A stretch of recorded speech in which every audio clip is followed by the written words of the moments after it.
안녕하세요. EPDTV의 EPD 이문봉입니다. 금일 암호화폐 뉴스를 알려드립니다.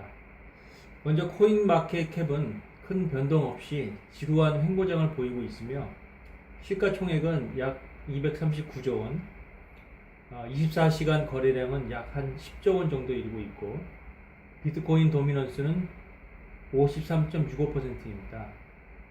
시가총액 30위 이내의 코인 중에 13위 대쉬, 19위 Gcash, 25위 OX, 27위 온톨로지, 30위 에터니티 등이 2% 안팎의 상승률을 보이고 있으며 나머지 코인들의 등락은 1% 이내로 횡보를 보이고 있습니다.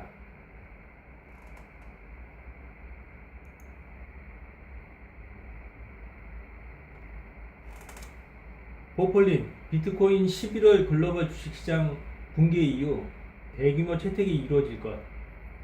글로벌 팟캐스트 2020의 보폴린 애널리스트는 미국과 세계 증시가 곧 붕괴될 위기에 처해 있으며 이로 인해 비트코인과 암호화폐의 광범위한 채택이 이루어질 것이라고 전망을 했다.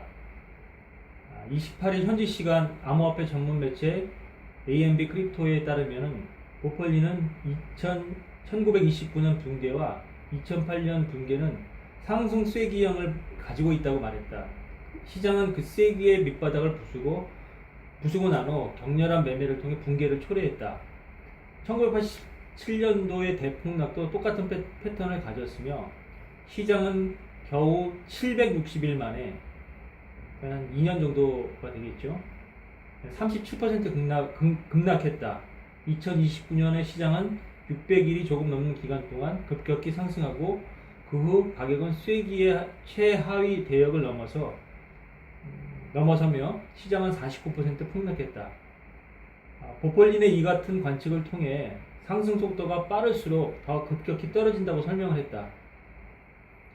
보폴린에 따르면 이 중 가장 중요한 것은 전세계 금융시장의 붕괴를 야기시켰던 2008년도의 충격적인 추락이었다. 중국 상하이 종합지수와 미국 다우지수의 차트를 비교하면서 중국 주식시장이 2007년 10월에 최고치를 기록했지만 결국 2008년 1월에 지지선이 무너졌다면서 반면 미국 주식시장은 중국 시장의 지지선이 무너진 5개월 후인 2008년 6월에 지지선이 깨지며 추락했다고 지적을 했다.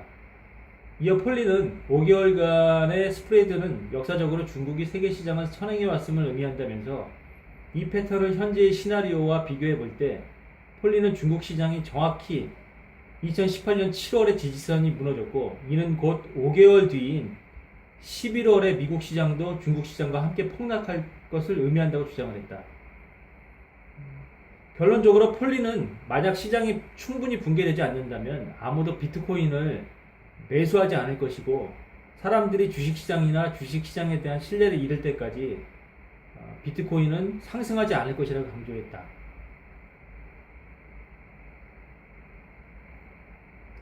이에 그는 비트코인은 주식시장의 상승 쐐기 안에 있는 것과 정반대로 하락 쐐기형 안에 있다고 얘기했으며 미국 주식시장의 하락은 대규모 금융 변화를 초래할 것이며 돈은 비트코인과 이더리움, 라이트코인, 리플 등과 같은 다른 알트코인으로 흘러갈 것이라고 전망을 했다. 이 부분이 굉장히 의미심장한 내용이라고 저는 이렇게 보고 있습니다. 왜냐하면은 그동안의 미국 주식시장과 글로벌 주식시장을 대표하고 미국 주식시장과 암호화폐 시장에 동조화 현상, 커플링이라는 부분이 발생하지 않았거든요. 그렇다고 하게 되면은 향후 디커플링이 지속되면서 주식시장에 있던 자금들이 유입을 할 수 있는 제가 토요일 방송에서도 언급을 했던 부분인데 이게 그 자금이 주식시장에서 나온 자금들이 결국에는 예금 자금이나 물론 채권으로 들어갈 부분도 어느 정도 있겠지만은 채권 금리 상승을 하게 될 것이니까요. 그와 반면 마냥 뭐 예금 자산으로 있지는 않을 거거든요. 그래서 그 부분에 대해서는 요 플린의 언급을 관심 있게 한번 주목해 볼 필요가 있을 것 같습니다.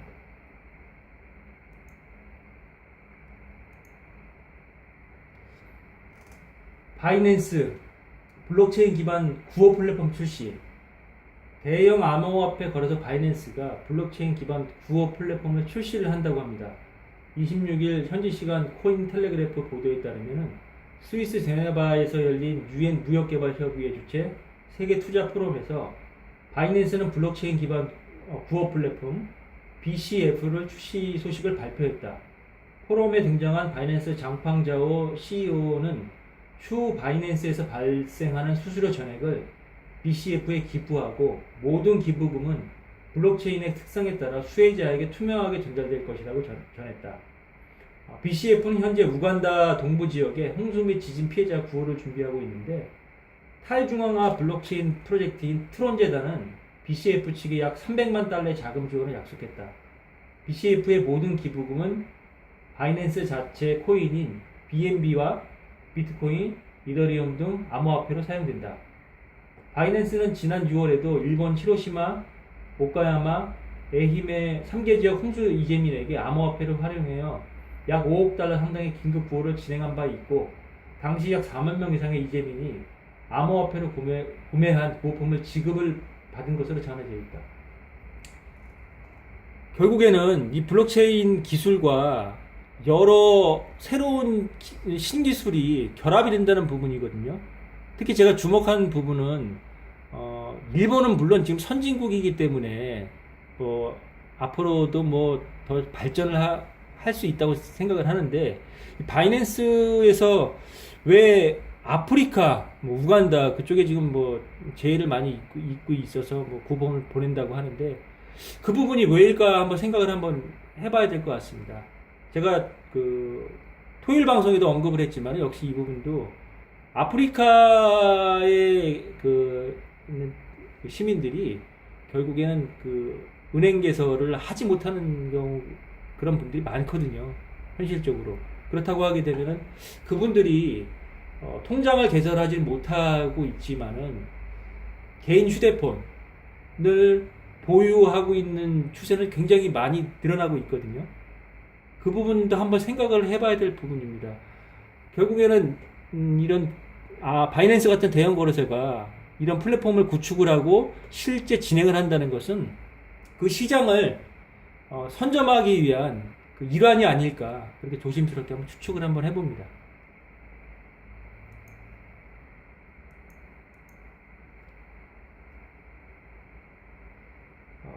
로컬 비트코인 국가별 비트코인 거래량에 러시아가 지금 1등을 달리고 있다고 합니다. 암호화폐 전문 미디어 비트코인리스트가 암호화폐 P2P 거래 플랫폼 로컬 비트코인의 데이터를 인용 해당 거래 플랫폼 내 러시아 지역 비트코인 거래량의 26.5%를 차지하고 있다고 보도했다. 2위는 베네수엘라로 약 12.2%의 거래량을 점유하고 있으며 미국이 11.8%로 뒤를 이었다. 로컬 비트코인의 비트코인 거래량은 국가별 비트코인 사용량을 측정하는 업계 주요 척도 중 하나로 비트코인이 상대적으로 개발도상국 경제체제에서 더 큰 비중을 차지해 있는 것으로 나타났다. 또한 현재 유럽 및 미국 등 서부 국가는 여기 못한 것 같습니다. 서구 국가는 암호화폐 관련 규제장치 마련과 제도권 편입을 추진 및 검토하고 있다고 해당 미디어는 설명을 했다. 이런 부분입니다. 결국에는 러시아 같은 경우에는 푸틴이 거의 독재 체제를 유지하고 1인 독재 체제를 유지하고 있는 나라고 베네수엘라 같은 경우에는 지금 뭐 국가가 지금 사단이 날 정도로 큰 위기를 겪고 있는 그런 나라들인데 여기에서 그 로컬로 거래하고 있는 양들이 많다는 거는 굉장히 주목해야 될 부분이고 이 부분이 물론 그 독재국가 뭐 제3세계 국가의 어떤 아프리카를 포함한 남미 이쪽으로도 확산되는 그런 시점이 도래하고 있지 않는가. 여기 또 발빠르게 대응하고 있는 미국과 유럽들의 선진국들의 암호화폐 관련 규제장치 마련과 제도권 편입에 대한 부분들을 현재 검토하고 있다는 것은 이들이 이런 나라들과 아직까지 그런 부분들 기술적인 측면으로 구축하는데 어려운 부분을 많이 겪고 있다는 얘기거든요. 그런 시장을 선점하고 있다는 걸로 한번 해석해 보고 싶습니다.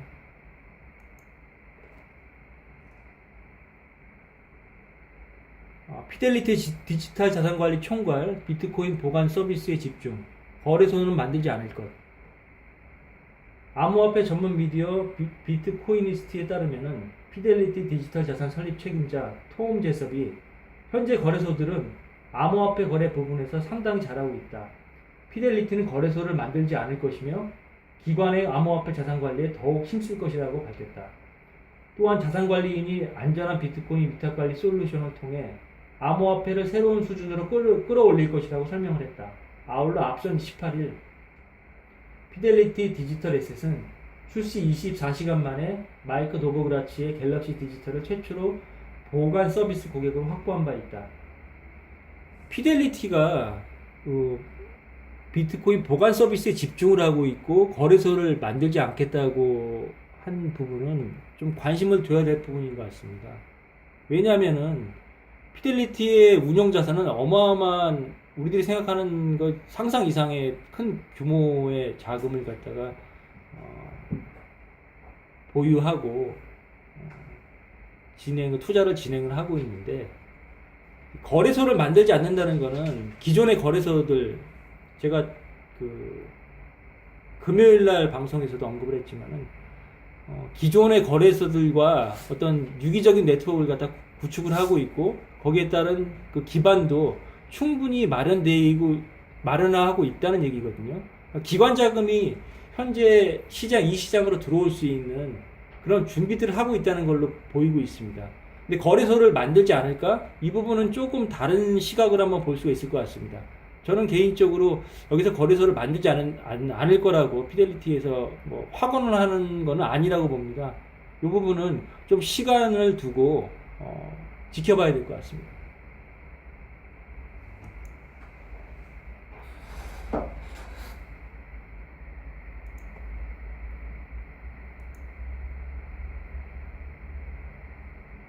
Good evening from Chicago. Red Hat primarily works with the distribution and providing of services and infrastructure related to the Linux operating software system, which is completely open source. The theory behind the deal is that this will allow IBM이 레드햇을 인수했다고 합니다. IBM이 소프트웨어 기업인 헤드햇을 334억 달러, 하나로 약 380조 원에 인수한다고 28일 현지 시간에 발표를 했습니다.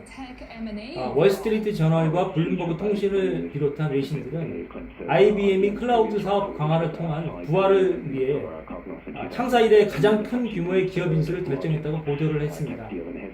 IBM은 지난 26일 종가 기준인 116.68달러보다 63% 더 높은 주당 190달러의 레드햇을 현금 인수할 것이라고 밝혔습니다. IBM은 지난 3, 4분기말 기준으로 현금 147억 달러를 보유를 하고 있습니다. 레드햇은 IBM의 하이브리드 클라우드 사업에 편입되며 짐 화이트허스트 최고 경영자는 IBM 경영진에 포함돼 앞으로 진임 로메티 IBM 회장 겸 최고 경영자에게 직접 보고할 것으로 전했다.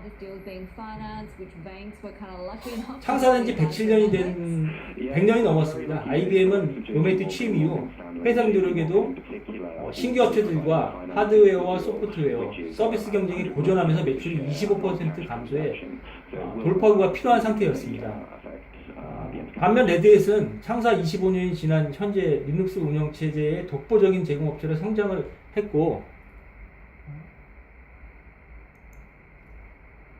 지난 3, 4분기 매출이 기대에 못 미쳤지만은 올해 매출이 30억 달러를 처음으로 넘어설 것으로 예상되고 있으며 IBM은 이번 인수로 당장 클라우드 수익이 늘어날 것으로 기대하고 있습니다.